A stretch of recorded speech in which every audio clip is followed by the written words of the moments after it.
যাদের sporting background আছে, ক্রিকেটটা স্পোর্টসটাকে যারা ওন করেন তাদেরকে ডেফিনেটলি আমরা দেখতে চাই অ্যাজ এ স্পোর্টস পার্সন হিসাবে। আমরা চাই যে ক্রিকেটটা, স্কুল ক্রিকেটটা হচ্ছে সারা বাংলাদেশের মানুষ জানুক। একটা বড় এক্সপেকটেশন থাকবে ডেফিনেটলি আমাদের তৃণমূলের ক্রিকেটটা যেন আমরা আরও বাড়াতে পারি, নিয়মিত করতে পারি। দেখুন, আমি তো এখন ডেভেলপমেন্টের কাজ করি, তো ডেভেলপমেন্টের কাজটা কিন্তু অনেকটা তৃণমূল নেই। আপনি যদি দেখে থাকেন আমাদের ডিস্ট্রিক্ট পর্যায়ের খেলাগুলি কিন্তু এখন অতটা নিয়মিত হচ্ছে না। আই থিঙ্ক অল স্পোর্টস, আমিও তার ডিস্ট্রিক্ট থেকে এসেছি, আমার নিজের ডিস্ট্রিক্টেও কিন্তু গত 3 বছর ধরে ক্রিকেট লিগ হয় না।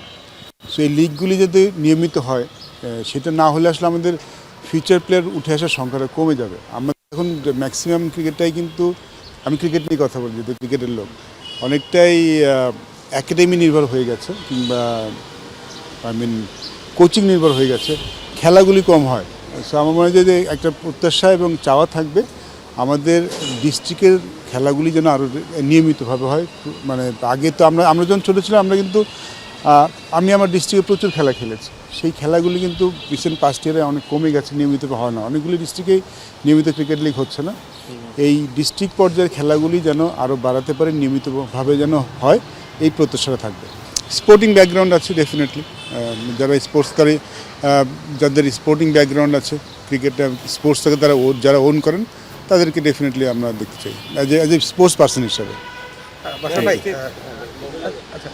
সেটা হচ্ছে সাকিব আল হাসানের আর যাই না, আমি আমার এই বিষয়ে যাব না। ভাই নেই, গেম ডেভেলপমেন্ট আপনাদের একটু চাপ হয়ে যাচ্ছে কিনা, বা নতুন করে কি পরিকল্পনা আর কি? আমাদের এখন আসিফ উনি কাজ করছেন, উনি যে এজ গ্রুপের চেয়ারম্যান ছিলেন।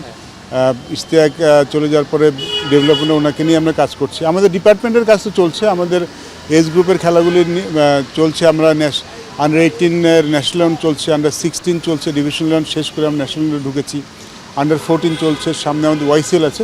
সো আমাদের যে ডিপার্টমেন্টের কাজগুলি আমরা করছি, আমাদের ক্রিকেট বোর্ড আমাদের সহায়তা করছে এই খেলাগুলি পরিচালনা করার জন্য। আর এর মধ্যে নিশ্চয়ই কোনো চেয়ারম্যান চলে আসবেন, সো দ্যাট আমাদের কাজ থেমে নেই, আমরা কাজ করছি।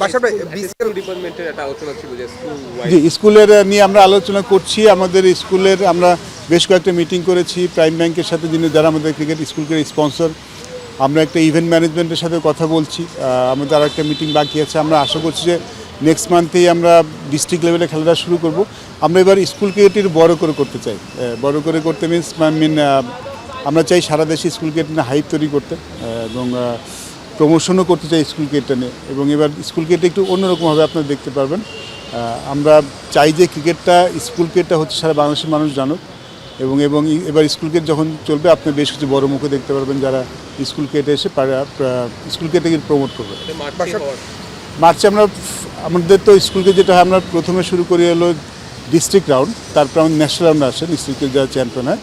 তো আমরা ডিস্ট্রিক্ট ক্রিকেট থেকেই প্রমোশন, ডিস্ট্রিক্ট রাউন্ড থেকেই প্রমোশনটা চালু করতে চাই। আমি যদি জানি 20 তারিখে বিসিএলের, আমি যদি আজকে দেখলাম সম্ভবত 20 তারিখে বিসিএল শুরু হবে, একটা ডেট দেওয়া হয়েছে। সো আমি এই বিসিএল সম্বন্ধে এইটুকু জানি যে প্রথমে 50 ওভার্স ফরম্যাটের খেলাটা হবে, এবং সেটা শুরু হবে সম্ভবত এই মাসে 20 তারিখ থেকে।